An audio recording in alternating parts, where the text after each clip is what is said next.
Assalamualaikum warahmatullahi wabarakatuh. Alhamdulillah wassalatu wassalamu ala rasulillah amma ba'du. Rekan-rekan yang beriman, bertemu lagi.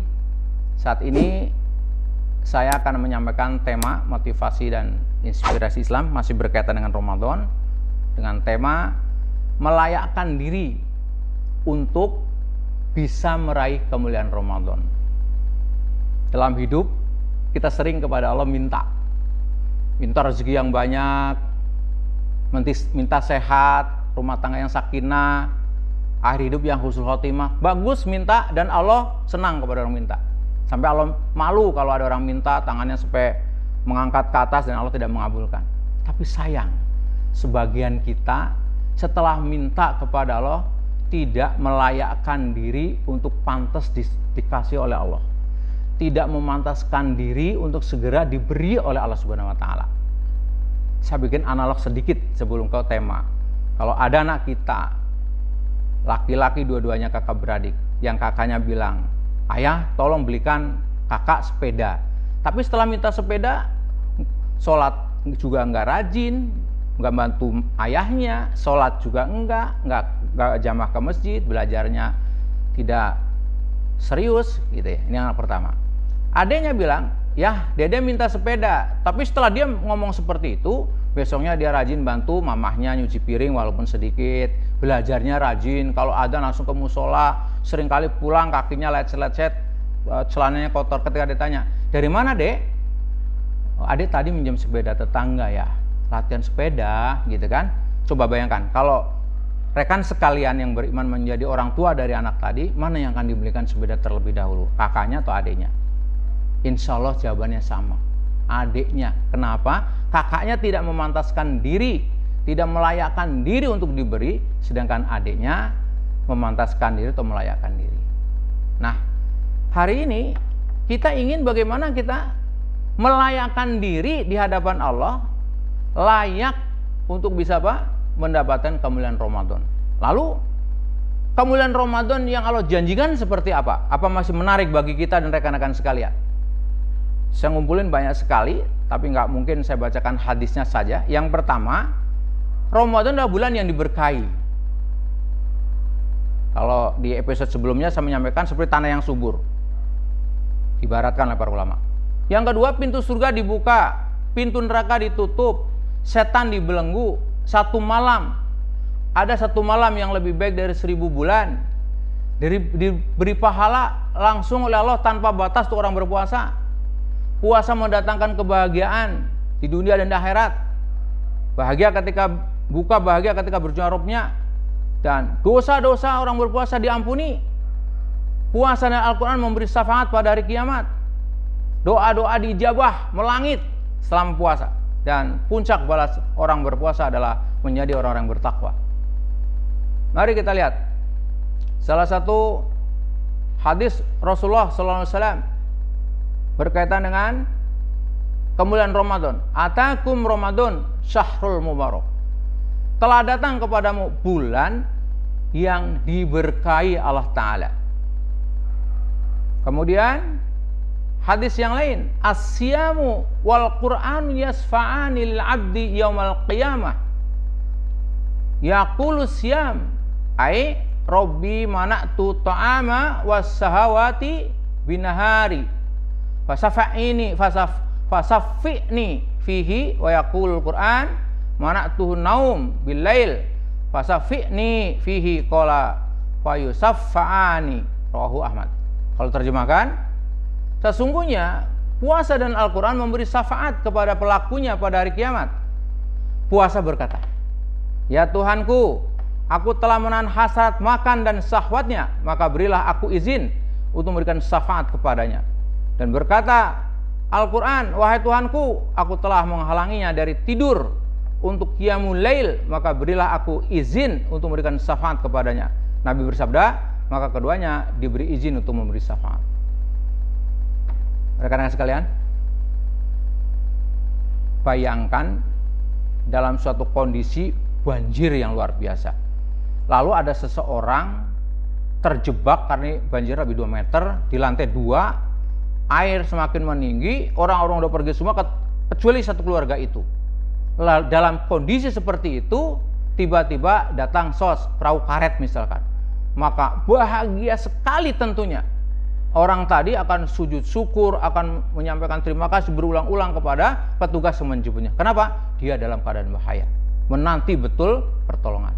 Bagaimana nanti sahabat yang beriman ketika Allah Subhanahu wa Ta'ala mentakdirkan kiamat terjadi, kita dikumpul di padang mahsyar, matahari dekatkan, manusia semua dalam kepanikan, dalam kondisi yang sangat sulit. Digambarkan di sana ada orang yang keringatnya bisa sampai untuk berenang, seleher, sepusar, selut dan sebagainya. Tapi menarik, ada dua orang yang ketika tidak ada pertolongan, dia mendapat pertolongan dari Allah Subhanahu wa Ta'ala. Melalui apa? Qur'annya datang nyamperin dia, wahai hamba, wahai Allah, dulu hamba ini membaca saya di kegelapan malam, kurang tidur, izinkan saya memberi pertolongan kepada dia. Datang puasa, wahai Rob, dia nahan lapar, syahwat dia siang hari waktu hidup, dia menolong saya, izinkan saya menolong dia, memberi sama dia. Maka apa? Allah menyampaikan, tolonglah, bayangkan itu. Dan ini pasti akan terjadi. Nah, mengapa ini disebut kemuliaan Ramadan? Berbahagia kalau hari ini sebentar lagi Ramadan kita bisa mengerjakannya dengan baik. Hadis berikutnya, salasatun la turaddu da'watuhum al-imamul adil was-shaimu hatta yuftira wa da'watul madlum. 3 orang yang kata Rasul dalam riwayat Ahmad, doa mereka tidak terhalang, yaitu pertama imam atau pemimpin yang adil.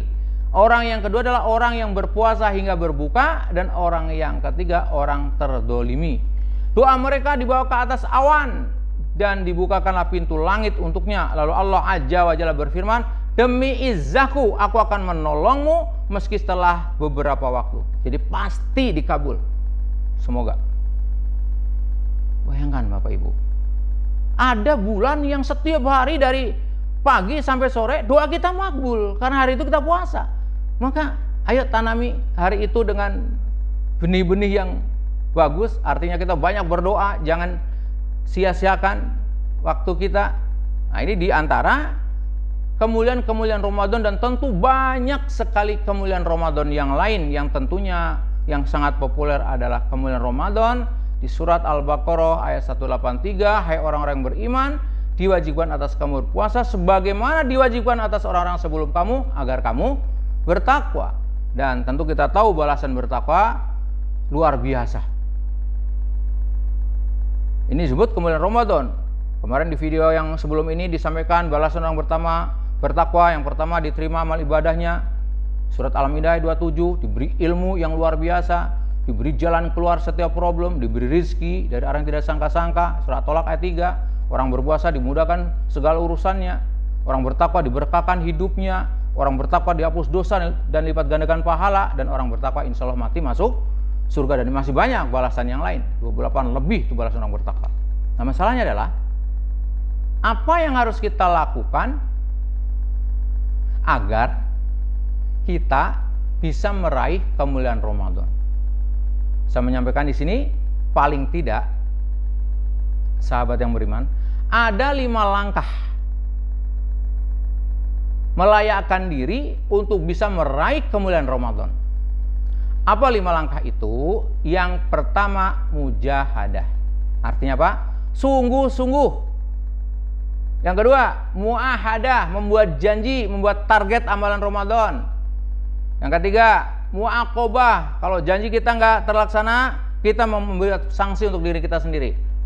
Yang keempat, selama mengerjakan amalan Ramadan harus muraqobah, merasa diawasi. Dan yang kelima, muhasabah, mengintrospeksi diri atau mengevaluasi diri setiap malam sebelum tidur. Mari kita lihat yang pertama. Mujahadah arti pertamanya adalah sungguh-sungguh. Tentu makna di sini adalah bersungguh-sungguh menjalankan setiap perintah Allah dan menjauhi segala larangannya. Dasarnya apa? Kita harus sungguh-sungguh dalam melakukan amaliyah ibadah. Surat Quran surat Al-Ankabut surat 29 ayat 69, Allah berfirman, walladzina jahadu fina lanahdiyannahum subulana wa innallaha lama'al muhsinin. Dan orang-orang yang berjihad untuk mencari keridhaan kami atau berjuang mencari keridhaan kami, benar-benar kami akan tunjukkan kepada mereka jalan-jalan kami. Dan sesungguhnya Allah benar-benar beserta orang-orang yang berbuat baik. Coba lihat sini. Allah yang Maha Pengasih gitu, sesungguhnya sudah menolong kita. Apapun yang kita inginkan, syaratnya satu, sungguh-sungguh dan mencari ridho Allah. Kalau kita udah sungguh-sungguh melakukan aktivitas apa saja yang tujuannya mencari ridho Allah, maka berikutnya apa? Allah akan tunjukkan jalan-jalan kami, bukan satu jalan. Nah, kayak apa kesungguhan yang dicontohkan oleh Rasulullah ketika melaksanakan Ramadan? Dari Aisyah radhiyallahu anha, ia berkata, bila masuk 10 hari terakhir bulan Ramadan, Rasul sallallahu alaihi wasallam mengencangkan kainnya, menjauhkan diri dari menggauli istrinya, menghidupkan malamnya, dan membangunkan keluarganya.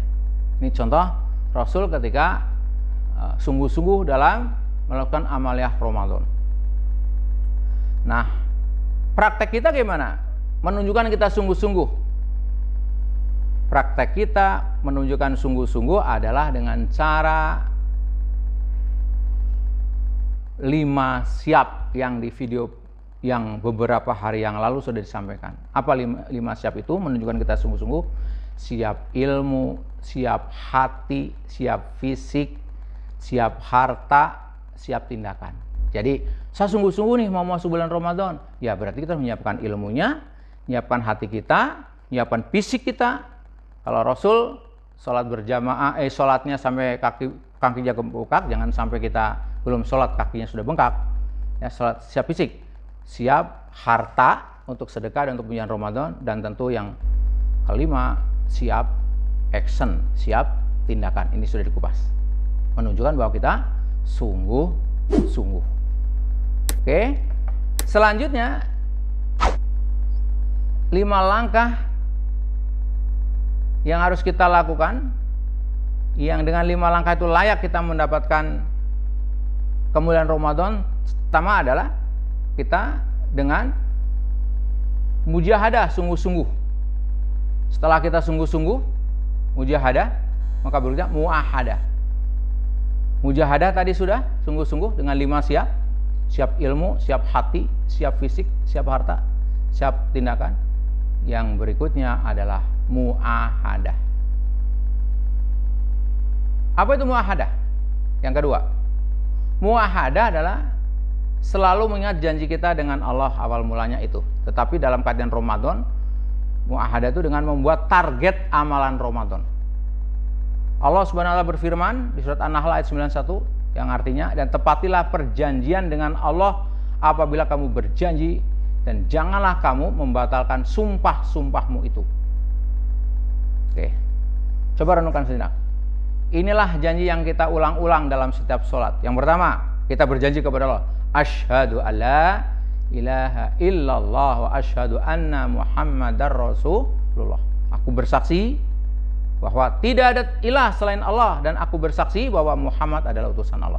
Yang kedua, ketika sholat, qul inna sholati wa nusuki wa mahyaya wa mamati lillahi rabbil alamin. Katakanlah, sesungguhnya sholatku, ibadahku, hidup dan matiku hanyalah untuk Allah, Tuhan semesta alam. Baik, lalu apa bentuk konkretnya bahwa kita berjanji kepada Allah untuk menjadikan Ramadan terbaik, yaitu dengan cara apa? Membuat target amalan Ramadan. Jadi bentuk kita adalah berjanji kepada Allah adalah dengan membuat target. Apa targetnya? Ini seperti yang di video yang juga pernah disampaikan.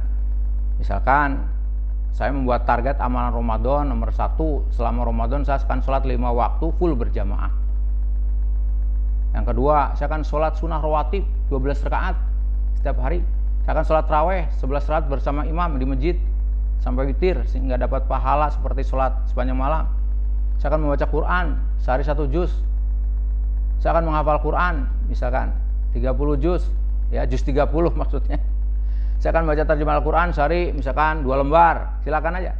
Berzikir pagi dan sore, sedekah misalkan minimal 10%, itikaf 10 hari terakhir di masjid. Nah, ini namanya kita mungkin muahadah, yaitu apa? Membuat target amalan Ramadan. Nah, yang ketiga, setelah yang pertama tadi adalah mujahadah dengan 5 siap, kemudian muahadah dengan membuat target amalan Ramadan. Yang ketiga apa? Muaqobah. Muaqobah ini adalah memberikan sanksi kepada diri sendiri karena kelalaian dalam target-target yang sudah dibuat. Kelalaian kan ada 2, lalai terhadap kewajiban dan lalai terhadap larangan. Misalkan lalai karena meninggalkan perintah wajib, lalai karena meninggalkan perintah sunnah, lalai karena meninggalkan yang lebih utama dengan mengerjakan yang kurang utama, lalai karena banyak melakukan yang mubah.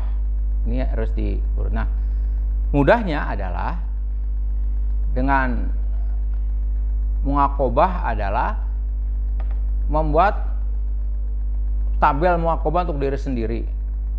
Yaitu apa? Kalau saya melanggar apa yang saya targetkan, maka gitu ya. Contoh, 1, bila saya meninggalkan sholat berjamaah, saya akan ganti dengan sholat sunnah 10 rakaat. Misalkan kita udah niat banget nih, tapi qadarullah hari itu kita safar sampai di masjid udah ketinggalan, udah nggak ada sholat berjamaah, maka dia sholat misalkan sholat duhur sendiri, setelah itu sholat 10 rakaat sebagai pengganti bahwa dia berjanji untuk berjamaah. Kelalaian misalkan meninggalkan sholat sunnah rawatib, harusnya rekan beriman mau sholat qobliyah duhur sampai di masjid, imam sudah takbiratul ihram, maka ketinggalan, maka diganti dengan setelah duhur, misalnya dia dulu baru sholat mutlak 2 ganti. Meninggalkan sholat tarawih, ya sholat sunnah mutlak yang banyak. Meninggalkan membaca Quran, didobel, kalau hari saya janji 1 juz nggak terpenuhi maka besok 2 juz. Meninggalkan menghafal Quran, ya didobel juga. Lupa membaca terjemahan Quran, didobel juga. Intinya ada mengisi yang saya ditargetkan tidak tercapai, diganti. Meninggalkan berzikir, misalkan diganti dengan istighfar 1000 kali. Lupa tidak sedekah, didobel hari berikutnya. Meninggalkan itikaf, misalkan kemudian kenapa saya harus niat itikaf tapi qadarullah di 10 hari terakhir banyak kerjaan, maka udah kepalan janji, santunilah anak yatim. Agar apa kita? Komitmen. Dan yang keempat, muraqobah, menjalankan program muahadah, mujahadah, muaqobah. Jangan lupa mengerjakan seluruh yang kita janjikan dalam rangka apa? Mencari ridho Allah. Karena mencari ridho Allah, maka kita harus merasa diawasi oleh Allah Subhanahu wa taala. Ya, selalu merasa dalam pengawasan Allah. Dialah Allah yang melihatmu ketika kamu berdiri sholat dan melihatmu pula perubahan gerak badanmu di antara orang-orang yang sujud. Surat Asy-Syura ayat 218 sampai 219. Jangan sampai kita baca Quran berbeda ketika kita ada dilihat orang dengan tidak lihat orang. Selalu menjalankan perintah Allah dimanapun dan kapanpun, baik ketika di tengah-tengah banyak orang maupun ketika sendiri. Selalu meninggalkan larangan Allah, baik ketika di tengah-tengah banyak orang maupun ketika sendiri. Itulah muraqobah.